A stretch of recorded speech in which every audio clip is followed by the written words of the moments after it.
Shabbat Shalom, everyone. Shabbat Shalom.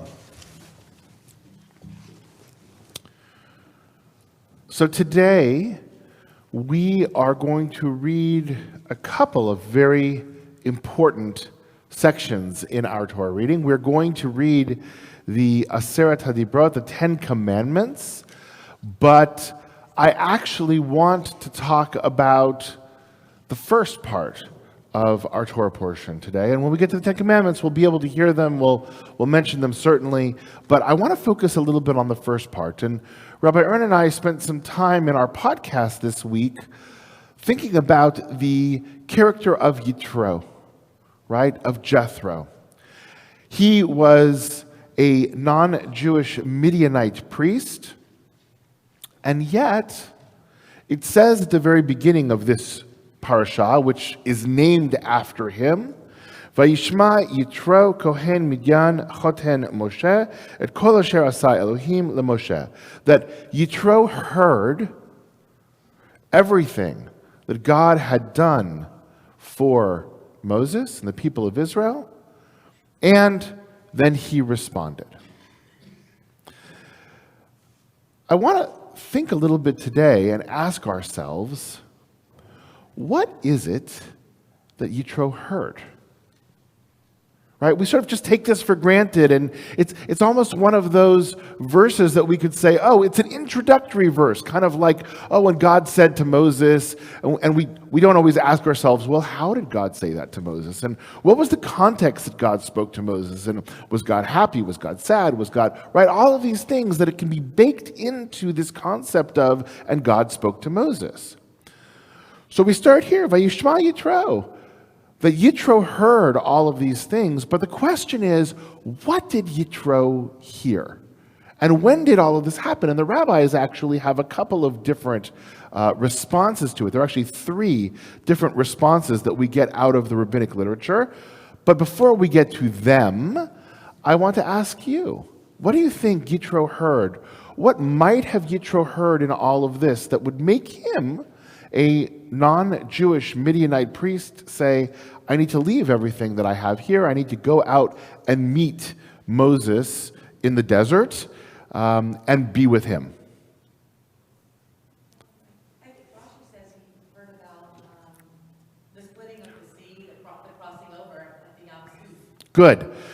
Rashi actually mentions a couple things, but one of them that he says is that he heard about the splitting of the sea, right? And why might that have motivated him? It's kind of a showstopper. I like that, right? It's a big deal, right? It's a big deal. And maybe he's like, I want to be part of that. It says like Baruch Hashem, like he's like one of the three that in the Tanakh that says Baruch. That has his right, that actually praises and blesses God. Good. So maybe it's the miracles, right? We can kind of tie that all together. It's the miracles. It's not only the splitting of the sea. Maybe he heard about the plagues. Maybe all of that, right? And he heard about. Okay, good. The 10 plagues. Okay. What else? What might have Yitro heard? Chris? The combined sort of joy of people. I mean, we just gone through a few trials, and here we are still together, still praising God, and seeing that collective unity may have something resonated and heard that sort of combined noise, joy. I like that. Chris is saying the combined noise and joy and unity of the people. I mean, we just sang last week, right? It was Shabbat Shirah. It was the crossing of the Red Sea. Maybe, if not, he literally heard the song, because probably not. Maybe he figuratively heard that song of the sea, right? And was moved by it, was so inspired by the joy and by the unity, right, that the Jewish people had. It brought him to Moses. Good. And, go ahead, Diana. I didn't actually read this anywhere, but I'm thinking, maybe he heard somewhere along the line that God had appointed his son-in-law to be the leader of all these people. Yeah, right. On a practical level, because we know he comes in and I call it, he's forming the C-suite of the corporation. so maybe he was there to help his son-in-law, which we see he does. I mean, that was sort of the first thing that he does here, right? His son-in-law was there, and he said, look, I want to help him. This is a big job, a big deal that he's got. I want to go. I want to see how he's doing. I want to give him my sagely advice, which he does, and Moshe teaches, and Moshe takes on this. So, good. What else, Bob? Maybe he realized that the Israelites were on a mission and that they were going through the desert to the promised land and to pick up the Ten Commandments on the way. So maybe he understands, right? And he was inspired. He was actually inspired to see, and we talk about him. The rabbis go back and forth, actually, as to whether or not he converted to Judaism or didn't convert to Judaism, right? And the rabbis argue about that, and ironically see both in their own ways as very meritorious, right? Converting to Judaism as being very meritorious, that here's somebody who saw the values and the depth and everything that was in Judaism and said, hey, I want to be part of that. Or even when he didn't convert to Judaism, the rabbis also see that as meritorious, of here is somebody who's chosen not to take this on for themselves, but still is going to support and going to be there, which is what Rabbi Aaron and I really spoke about in our podcast, right? That aspect of the personality. Good. What else? Anything else that we can think of? Vard. He was a priest of a different god. Yes, he was a Midianite priest. Maybe he was interested in this new god that was better than the Egyptian god. Yeah, I mean, maybe he sort of saw in God, saw this new God sort of that came onto the scene here that he didn't know about beforehand, and all of these things. He saw all these miracles that are there, and this is better. Deb. I was thinking about Moses' transformation from being, part of the Egyptian royalty and realizing who he actually was and going through that transformation and finding that inspiring and maybe got swept up in. So maybe he was there for his son-in-law, but maybe he was there because he saw this incredible transformation that his son-in-law went through, from being royalty in Egypt to actually turning his back on that and now being the leader of this nation and following his passions, and maybe that inspired him. He wanted to be part of that. Good. It's good. I mean, the intro at the time says that David is out of order and that he had seen this revelation. He had seen Matan Torah. It's a little harder to wrap my head around because it's like, I don't know why they would. I know sometimes things are out of order. Yeah. But that's another possibility. So there's definitely a rabbinic discussion about what order this all happens in, right? For sure. And Ramban, who is Nachmanides, right? We have Rambam, Maimonides, and Ramban, Nachmanides. They sound the same, but they are very, very different, right? Rambam, Maimonides, is, for lack of a better word, an Aristotelian philosopher who wants to show how Aristotelian philosophy can harmonize with Judaism, right? He's very logical, he was a physician, he was very down to earth. Ramban, Nachmanides, is a mystic, right? So they're coming at the world from different places. And Nachmanides brings out the fact that the rabbis argue about when this happened. Did this happen the way that the story sort of flows it? Or did it happen after the fact that what he heard was the giving of the Torah? And once that revelation happened, then he said, oh, I want to be part of that as well. And it is a challenge because it takes it out of context in terms of our story, but our rabbis have said, as you mentioned, right, ein mukdam u'meuchar b'Torah, that there's no chronology, so to speak, in the Torah. Things can happen out of order in a chronological sequence because God is trying to put them in order of values as opposed to chronology, right, on how it's being taught. I struggle with that myself. I don't think that that's the case. I think he heard beforehand, and therefore he was responding to that. The other piece that kind of plays into all of this, which is before and after sort of thing, is some rabbis say that he heard about Amalek. Right? He heard about what Amalek did, and that actually Rashi picks up on that, among others.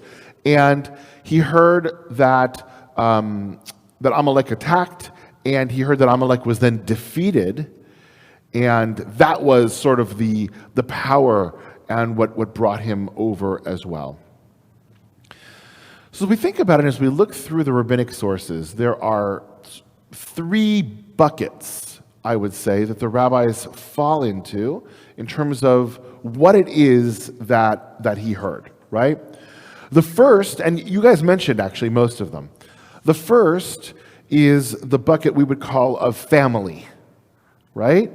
He's Moses' father-in-law, and so his motivation was through family, and somehow to want to be there to help. And Rashi picks up on this especially in terms of, right, what was the particular report that he heard so that he came back? Rashi says it's the division of the Red Sea and the war with Amalek, and he was concerned for the well-being of his family. Right? These are big deals. Amalek as a conflict, the Red Sea as, wow, this is a big deal, and he wanted to go there. He wanted to be there to support his family, whether it be Moshe, whether it be his daughter Tzipporah, right? Again, Rashi is playing with the time frame in all of this because Amalek is after all of this, right? But this idea of the motivation that he had was a family motivation. And he writes here, when in a comment to that first verse, when it says Choten Moshe, Moses' father-in-law, here Jethro prided himself on his relationship to Moses. I, the father-in-law of Moshe, right? Previously, however, Moshe had made whatever greatness he had hinge upon his relationship to his father-in-law, and now it's the other way around. So Moshe actually leaned on Yitro when he was out in exile, right? And now it's the other way. And now Moshe is the leader, and Yitro is coming and having that connection. Yes? I just thought it was, we don't know what the situation was like with the Midianites. Maybe he was running away from a situation that was not good. Maybe the people were not cooperative, and he thought maybe here's a better thing. It's very possible. Judy brings up the fact that we don't really know what the story was with the Midianites. Maybe things weren't good. Maybe it wasn't a good situation, and he was now sort of going to something that was better. Absolutely. It could be, yes. I just want to make a comment not related to that, but very interesting to me that they named the chapter Yitro rather than after the Ten Commandments. Absolutely. Right, as a focus. And this is where they choose to start it, right? They could have easily, it would have made sense to add the story of Yitro to the end of last week's Parsha, right? We crossed over, it's narrative, and then when we get to this week, now it's just the Ten Commandments, and yet the rabbis chose not to, right? Why was that? Well, look, I mean, first of all, definitely you can look at the podcast, listen to the podcast, and see what we say. Look, there is tremendous value and power in this character of Yitro in terms of teaching us, not only as a prelude to the rules that we were going to get, right? These rules, these mitzvot that now we're going to get have to be administered somehow, and Moshe was trying to do it all by himself, so Yitro came in. But this idea that we as Jews and Torah specifically isn't just for us. It's actually a light to the world, right? It's something that we can offer everybody. To start with somebody who's not Jewish makes that point. That would be my 2 cents on that. But listen to the podcast. Yes? You just mentioned something that's really quality. Could Israel also been amazing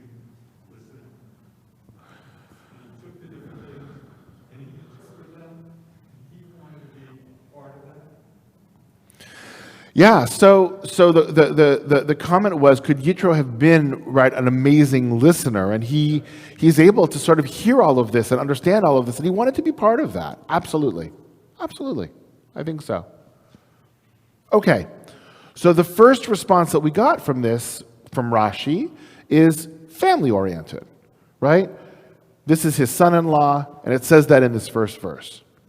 The second way is actually what we would say is fear-oriented, right? In that, he just saw the plagues in Egypt. He just saw the splitting of the Red Sea. He just saw, according to this, even though it's out of sequence, Amalek, right?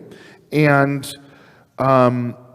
he, according to the rabbis, remembered the verse from Proverbs. Now, why he would know Proverbs is a whole different thing, right? But it says, Yitro heard, this is what the verse means, flog a scoffer, and the simple will become prudent. Right? Which basically is when somebody sees something bad happening to somebody else, they're going to be much more cautious about doing that. Now, this actually is the view that doesn't paint Yitro in the best of lights, or at least not in an altruistic light, but was really more personal. I actually saw, I don't know why this just popped in my head, but I guess it's because of the age we live in now. There was a little video on Facebook or something that I saw, and it was a dog that was sitting there, and there was a puppet dog, and they held out something to the puppet dog, and the puppet dog grabbed it and ate it, and they weren't supposed to, and the person hit the puppet dog on the head, right? You'll see where I'm going with this in a second. And then they held it out to the dog, and the dog didn't eat it, because the dog saw what happened to the puppet dog. That's what this verse is trying to say, right? That's what, and this is actually Shmot Rabbah. This is the midrash here, right? When the scorner is punished, the thoughtless is made wise. It says Amalek and Yitro actually were in cahoots with Pharaoh here, right? That Yitro was actually in cahoots with Amalek as Midian, and when Yitro saw that the Kadosh Baruch Hu destroyed Amalek from this world and from the next world, he was shocked and he did tshuva. That's what the Midrash says, right? So, again, it doesn't paint Yitro in the best of lights here, but it's real. It's real. There may have been, if he was truly the leader of a foreign nation, there may have been a little bit of fear here to say, wait a second, we don't want to get on the bad side of Moshe and this God. We're going to come, we're going to support, we're going to be there. So that's option number 2.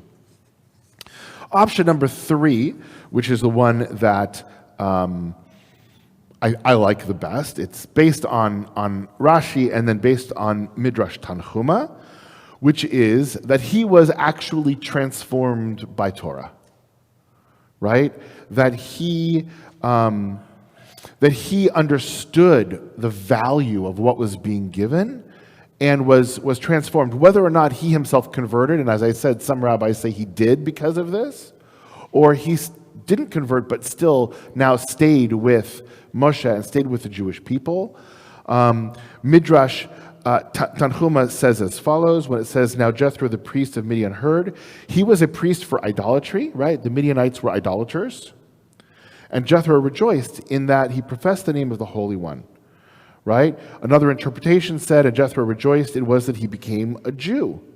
And so Jethro said, blessed be the Lord, as you mentioned before, right? Baruch Hashem. I haven't met a deity that I didn't serve, and I tried all the different religions, and I found no deity that was like the God of Israel. I've actually gone out and I've seen all these other gods that are out there, but this is something special. This is something unique. Yes? The nice thing about the 3 buckets is you can have all of them at once. Yes. Yeah. Yeah, absolutely. Right. The nice thing about the three buckets is you can actually have all of them at once. He could have been there for family. There could have been some fear there. There could have been some true realization and recognition of the value of Torah. All three of those are possible to happen sort of at the same time.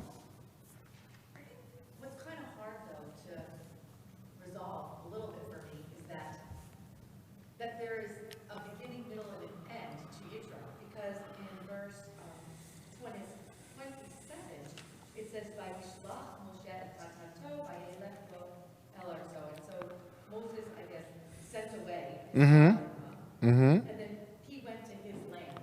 So he wasn't really, like, even if he wanted to be part of this people, like, this was pretty much where they were. I mean, yes, arguably we talk about the people who stayed behind in Mitzrayim, but they weren't there for Matan Torah. They weren't there for the revelation. But it's a little interesting to me that if this whole family thing was all that he didn't stick around. So, well, I mean, what Diana is saying here is if you look at the story towards the end of the story, it says that Moses sends Yitro away eventually, right? He was there, he helped, he sent him away, right? Also, probably pretty old. Like Moshe was about like 83 or 84 at this point. He could have been like maybe 90. So, he wouldn't have had a whole lot of life in him anyway. But It's possible. It's possible. But yes, there's sort of this beginning, middle, and end to the story of Yitro. It's not that he stays with them forever. And maybe then that, look, of the three responses, I obviously like the fear motivation the least, although there's some realism perhaps to that. Philosophically, I like he became so inspired by Torah and our values. That sounds great. But in reality, it's probably Rashi's explanation in the first one of he was there for family, right?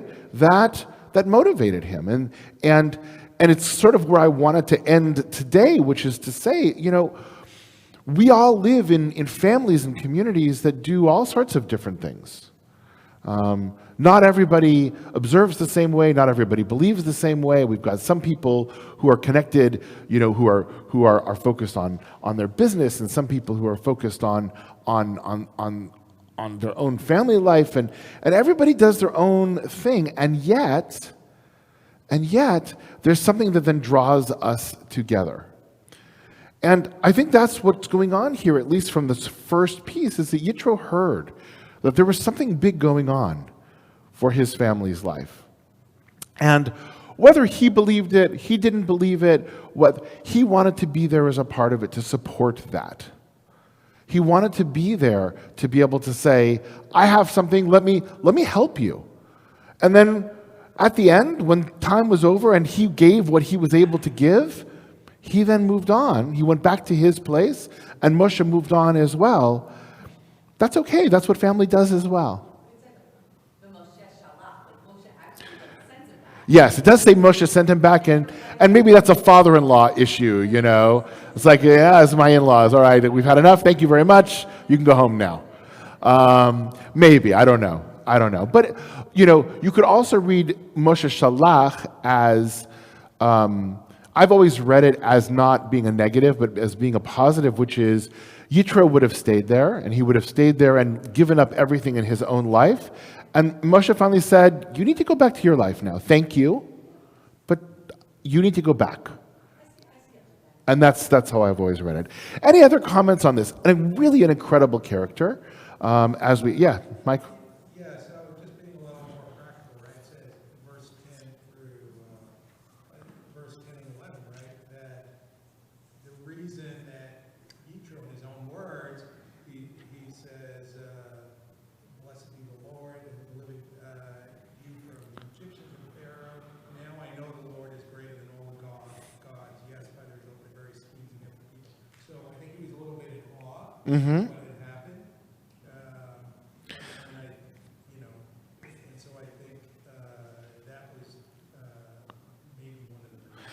Yeah, Mike is saying verses 10 and 11, and I agree, really support the idea that Yitro was in awe of God and really saw the power piece, which kind of ties into the fear piece, kind of ties into, yeah. it kind of ties into the whole story and the power of Torah, right? In all of this, that maybe this is true. And one other quick comment that I shared, just something that had come to me during Rabbi Ernst's Wednesday class at 12. Yes. Like the plugs. We're doing this whole thing about the giving of the Aseret HaDibrot, and one of them is about honoring your mother and father, and then here his father-in-law comes along, and he like warmly accepts him, and he's not like, well, you weren't there for it. He's so respectful, and he listens to him, and he takes his sage advice about his leadership, and I just think that that's a really cool tie in this whole idea. For sure. For sure. I mean, this is a great example of honoring your father and mother, right? Here's somebody who comes and yeah, and he's accepted and his advice is accepted. How often do we actually listen to the advice, that our parents, let alone our in-laws, give us, right? It's like, all right, whatever, thank you very much. And we go on and do our own thing. And yet here, Moshe is showing a lot of honor in all of this. Absolutely. All right, my friends, let's begin. We're going to read